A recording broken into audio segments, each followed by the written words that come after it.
যুবক ছেলে ওর তো সন্ধ্যার পরই দুনিয়ার ঘুম এসে ওরে চাইবে ধরে।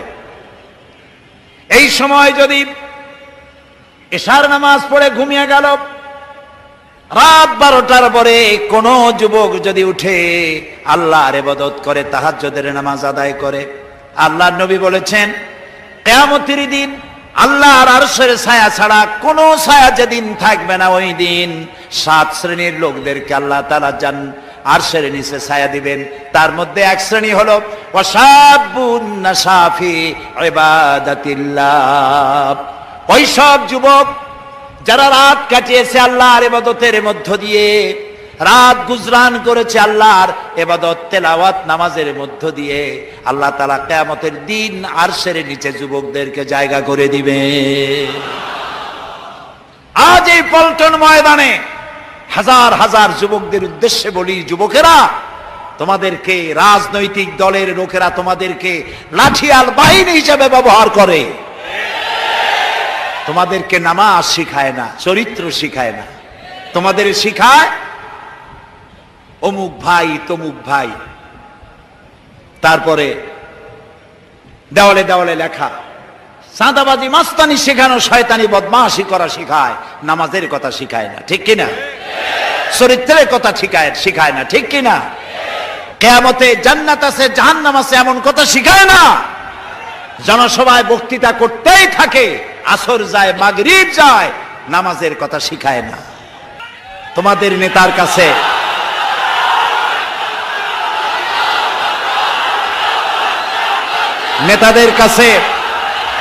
নেতাদের কাছে এই প্রশ্ন করা উচিত, নেতাদের কাছে এই প্রশ্ন করা উচিত, তোমার বাপের নামে দাদার নামে রাজনীতির নামে হাজারে স্লোগান আমাদের দিয়ে দেওয়াও, কিন্তু এই বিশাল আকাশটার মালিক, আমার জীবনের মালিক আল্লাহর নামে স্লোগান দিতে পারি না কেন?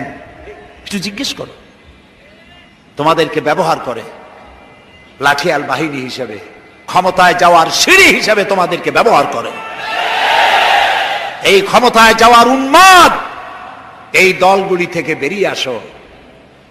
তোমরা তো খাব্বাব খোবাইবের উত্তরসূরি, তোমরা হযরত বেলালের উত্তরসূরি, তোমরা সূর্য সেনের উত্তরসূরি নও, রবীন্দ্রনাথের উত্তরসূরি নও, খালিদ বিন ওলীদের উত্তরসূরি, শরীয়তুল্লাহর উত্তরসূরি, খান জাহান আলী এবং শাহজালালের উত্তরসূরি তোমরা, গৌর গোবিন্দের উত্তরসূরি তোমরা নও।